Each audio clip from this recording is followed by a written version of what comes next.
So, this is just going to be a little bit of a quick update. Right now, I have something to show you to look forward to for the end of the week, and it's going to be a content researching and uploading solution that we can make on make.com. And before we get to that, I want to also show you what we have in terms of a system. So, just going back to what we were discussing about last week, we're going to try to keep the same schedule. But this time, what I'm going to try and do is like literally the day after I made this video, the video from Sunday, I came across something that just completely makes this entire thing irrelevant. And what that is a platform called OpusClip. And now OpusClip kind of does everything that I was trying to make an automation for. And that's what we're trying to, I guess that's what we're trying to figure out too. Are we trying to do everything in make.com, or are we trying to find the most optimal solutions we can find and only use make.com for everything else? And Opus Clips is a prime example of that. And I can show you what they have to offer and why it's so amazing. So, a limited time offer that they have right now. So, not sponsored, no sponsorships. But they have something, it's just $9.50 per month. And what you can do with it is it gives you its very own platform with which you can connect all your social media accounts. And it can also do everything that we were trying to get Clap to do before, which is you upload your video to it and it's going to take it, make a transcript out of it, split it into little clips, categorize it by virality, and it's going to be able to upload based on a pre-done schedule.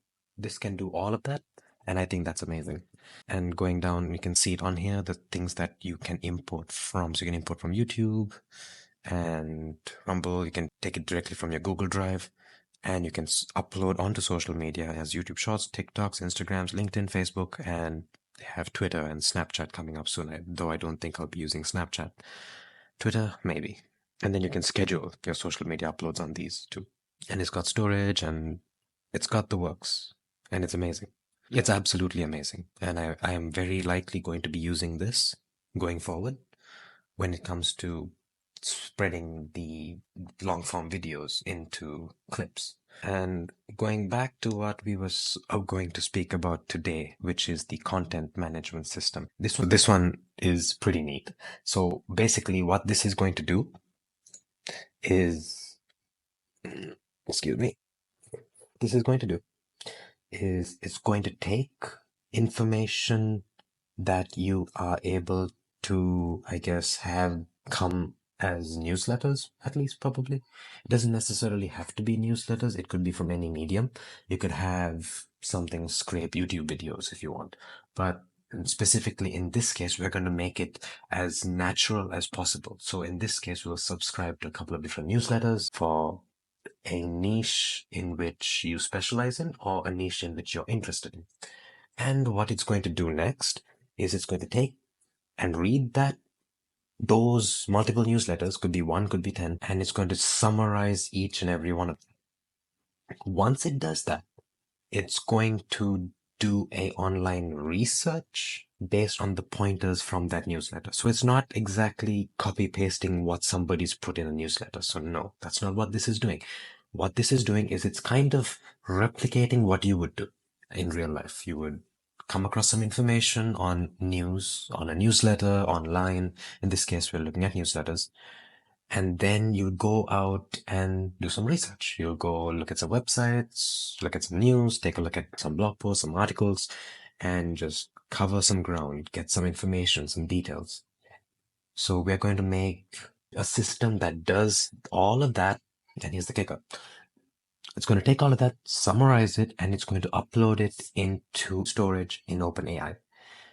And you will have an assistant that will continuously go into that storage, which is categorized by date. So it is in chronological order and it knows to read it in chronological order.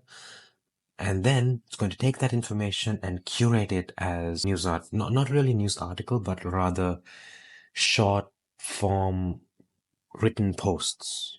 if you may, that you can kind yourself updated and you can keep your followers updated, which I think is pretty interesting, and I'm going to show you. So I wouldn't say this is complete, at least this isn't completely, this isn't the entire thing, at least from what I have in mind. But right now, these three work as intended, so I'm going to show you that. And basically, what it does is it's going to take the first part is going to take the news, do some research, save a Google document, and then upload that Google document as a vector store in OpenAI. The second one is going to kind of that same information that you've made and create a more comprehensive article based on all that information. The third one is going to access your assistant in Google AI, which has to that data storage, and then give you that little bite-sized bit of post that you can use to upload, in this case, onto LinkedIn. This is the first flow. Basically, it's looking in your Gmail for any new newsletters that come in for that specific day. So I have this running at 7 a.m., 9 a.m. every morning. And then it's going to summarize the email, go research on that topic. So the research is going to be like, here's the next level summary of the newsletter that you've seen in the morning. I want you to understand it and go do some research. The purpose of a research is to be able to write a detailed article and provide as much detail as possible. And on here, this is a little bit important, at least for the flow. It's that we are going to make sure that this is going to output everything in a markdown format, which is in ATX. And a markdown format is having the titles and paragraphs separated and categorized based on the number of hashes. It's going to be on the side, like an example over here. And the reason for this is when you go to save this into a Google document, you are going to need to kind of in that format. And well, not necessarily, you have one more step down here that you need to follow as well. But basically, you're trying to format your writing in a way that it is easier to upload as a Google document and also easier for GPTs moving forward to be able to read it and understand the difference between a title, a subtitle, and paragraphs. So this is going to kind of have all of that. And then, of course, make a title, just a simple title. And then this goes and takes the result and converts it into HTML, which is the type of format that you need if you're going to want to upload into a Google document. And next we're going to do a split. So the first split is it's going to look at your Google Drive and see if there is a new folder for today, specific day. And if there is no folder for today, specific day, it's going to create a new folder and then put your new researched summary document in there. And the reason we split this is because we are going to have multiple newsletters that we'll be creating summaries for. And there'll be a specific summary for each and every one of them. Like, for example, in here, this is my Google Drive folder where I'm going to store all of my stuff going forward and my text-based content, email, news, research. This is what I did earlier today. And I, at this point in time, had 2 newsletters that I was looking at. So when after the first one, when it goes down this flow, it's going to then know that there is already a folder with today's, that was made for today. And then all it's going to do is just add the new document in there. And the end over here is pretty much the same. So what it's doing is once you've created your document, it's going to get that document as a docx file, upload that into your OpenAI storage, file storage. And then from there, it's going to move it into vector storage.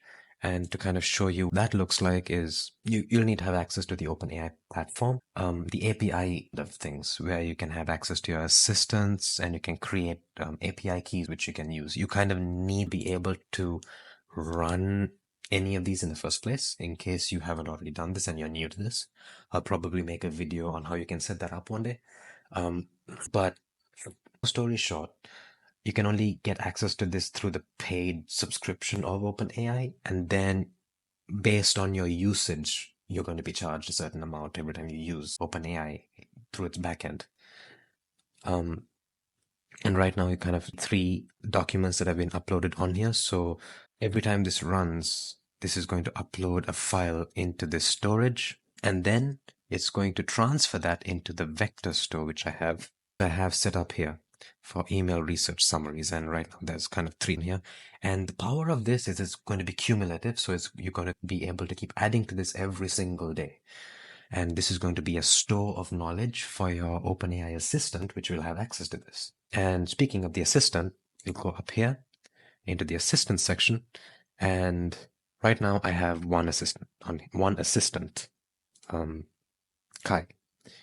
Named Kai for a specific reason. I'll explain. Well, of Kai, but I'll explain why. And you are a helpful, intelligent writing assistant. Yep.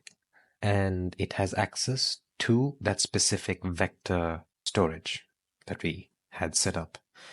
And so anytime we speak to Kai, Kai will have access to this information. So for example, if I just randomly go in here and type like, what was that LinkedIn post you uploaded today? Because I did upload a LinkedIn post, which I will show you how I did that. And now it kind of has in here, but this was just for today and I created this today. So this is all of its data information that it has. But the amazing thing is, of course, and the purpose of setting this up is that the longer this runs for, the more data this assistant is going to have. And therefore, the more valuable it will become. So speaking of that, I'll go back here and scoot on over to the back. This third one, part 3, is that LinkedIn uploader. And before we get to that, I want to show you another one, the one right before this. So ignore the section on the top right. That's a module that I'm not going to be using. We're just going to keep things as simple as we can. And this one is very, to some extent, I would say relatively basic, but it has its use case later down the line. So now that we have summaries that was created based on research done by your API, by your LLM GPT API, it's going to now pull all of those summaries, and there's going to be a lot in there, and we're going to have OpenAI, a GPT-4 model 4.0, look at all of that and just pick out the 6 most interesting topics. That's what it's doing. It's picking out the 6 most interesting topics and just producing an article based on those 6 most interesting topics. Interesting in this case could be subjective. I don't know what it would prefer to choose, but it's kind of themed towards being interesting, I guess.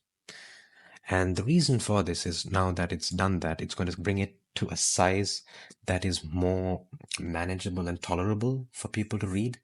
Because if we were to make an article, which was what this entire flow was going to be about, so this entire flow right here was intended to iteratively take every single section and write a detailed component that would go into this grandiose essay that when I first tried this, the article went to 7 or 8 pages long, and I don't think anybody wants to read 7 or 8 pages long, to be honest. Some people might, but most people won't.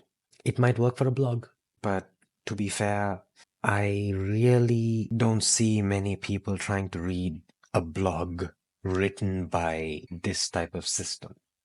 Not yet, at least. So what this is instead for is to create a more manageable sized article that you could possibly add to your own newsletter, keeping your own customers engaged. And to give you an example of what that looks like, so the summaries, if you had to look from the previous module, creates a summary that looks like this. And it cites its sources at the end too. How convenient. And then something like this. The next one, which was the article that's created out of this second flow, is going to look like this. So it takes each section, puts in a little bit of a pizzazz into it, and then writes something out that's, in this case, 3 pages long. Is it pretty long? But you could see this fit into a newsletter. And someone probably spending 5 minutes just skimming through the bullet points, taking a look at some of the sentences, and then they're done with the day. And I'm targeting this to be more on the AI space, the new AI related innovations, new technologies, things the world leaders are kind of doing right now with regards to AI. This is supposed to be. This is what this article is supposed to be. And I think this works very well for a potential newsletter with regards to my niche. I might specialize by adding a few more points of data, like how this could help to be businesses and something along those lines. But for the moment, this I think is a pretty good start to this niche with AI-based technology. And that will lead us to the third part, which is this one, the LinkedIn Daily News Post. So this one's a little fun. So this is where progressively with time, we can start to see how the assistant will be much more popular, much more powerful, because I'm going to be using this initial module in quite a few other instances going down the line. Because as I said, this part 3 isn't all inclusive. This isn't just going to be 3 parts. There's going to be a lot more in this flow. And right now, this is going to be a showcase for what that can potentially do. And this right now is me calling to the assistant that I showed before in your OpenAI dashboard. And what it is it give me the highlights for the news for today in a readable, engaging, and personal tone in 2 paragraphs maximum. And then give me your opinion compared to previous day's news in 1 paragraph maximum. And today is format. Now, this is a make.com thing where it takes now, which is today, and then formats it into a more readable year, month, day format. So today is so and so. And now you're giving that into OpenAI and your specific assistant. So this is connected to my assistant. So it's connected to Kai in here. It's connected to this specific assistant, and it's going to ask Kai to give me that output. And then I'm going to take that post that is given and convert it into a LinkedIn post. So it's going to take Kai's opinion, its ramblings on what today's news is and what its opinion is. And it's going to take that and create a 3 short paragraph little thing that will go onto LinkedIn. And then it's going to post it on LinkedIn using this module. So it's going to take the LinkedIn post that we had set out for LinkedIn, and it's just going to post it. And I have it posted onto my organization page. And after that, and you could end it here, but I think there is value in bookkeeping. If I'm using that word correctly. I like this shortcut. I like this camera switching shortcut. So what I did after that is I'm converting it again into that ATX format that works well for Google Docs. So I'm converting it to ATX and then switching it down to Markdown. And then I am saving it as a Google document, just like how we did with the previous summaries. This is going to create a Google document in that same folder. I have it linked to this folder, and that's a little misleading. I'm searching for folders that were made with today's date. So I have a strict format for the folder management in here. So the folders are going to be the specific day it was created. So it's going to look for the folder with today's date on it, and then save the Google document with the LinkedIn post in there.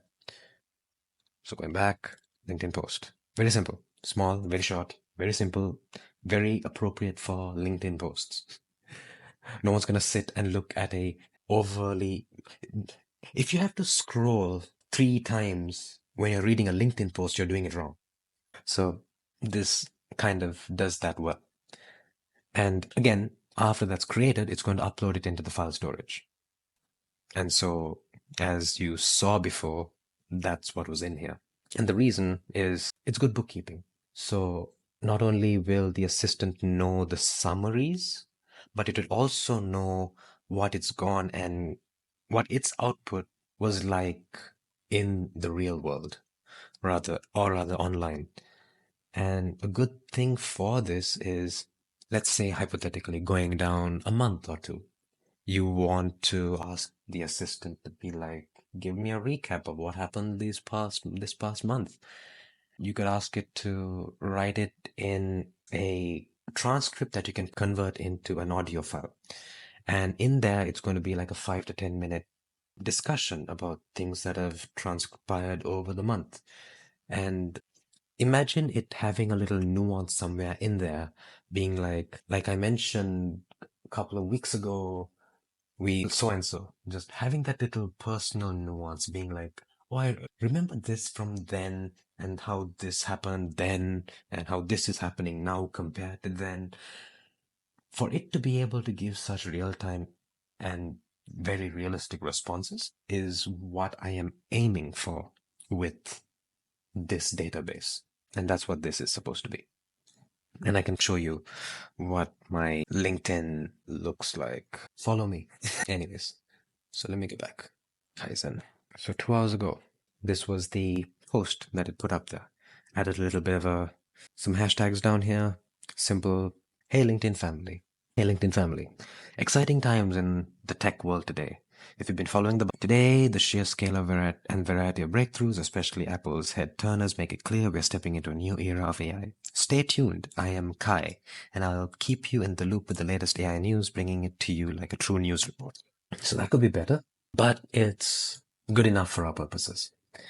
And I think this is something we can definitely use, and it's going to be able to become more powerful as a content system going forward, especially because of the ability to have a database and your assistant be able to recognize, read through, and sort and give output based on that database. Right now, it just has today in there. But picture a month or two down the line, or even a year down the line, when you have so much more in there, you're going to be able to start to do some very cool things with it. And so this is more of a long-term investment. So the sooner you get into using something like this, the more powerful it's going to become later down the line. And I'm probably going to create a few more assistants that can do a few more different things. And one of the things I really want to start adding into this database is these videos. So what I hope to do is get a proper transcript, convert the voice and audio from these into a proper transcript, and have that set up as an automation that would go into a Google Doc and then repeat and rinse, send it into the database, and have it titled appropriately as transcript for so and so day, and a little summary on what it was supposed to be about, which I think would be very valuable. So then that way, not only will you have an assistant that can do general news types of stuff, you can also have a proper system where you can have an assistant that keeps track and understands all your videos, everything that you upload, if you're using it for a business, your company structure, your company format, your systems, it keeps track of everything that's happened, the changes you've made, the upgrades you've done, the things you've chosen, and reasons for choosing them, why you did them, and so on and so forth. You will literally have your very own assistant if you do something like this. And the more data you feed it, the longer you have it for, the more effective it's going to be. And of course, the more information you give it and the more relevant the information you give it. Which is why documenting these files and having appropriate headings and having them categorized and formatted in a way that makes it more easier for the assistant to understand is going to be very important. And which is what I try to do with this. And I'm going to scale this crazy going down the line. I'm going to make use of a lot of assistants and a lot of automations in this type of format. Because sure, you can have automations done like, okay, so you take this, create this, send this to GPT, and then give me an answer, blah. But I think the true value in AI automations going forward is having your own assistants, in actually having an AI team that for real understands what you're doing and how you need things done. And that will be a very crucial package that any business will want to have going forward. And this is a showcase, an ideal classic showcase of it being used in something that seems very simple. But the simplicity of this, you can extrapolate into many other automations. And I think that's all I have to share for today. It's been pretty amazing this week, and looking forward to give you guys more information in the future. Cheers.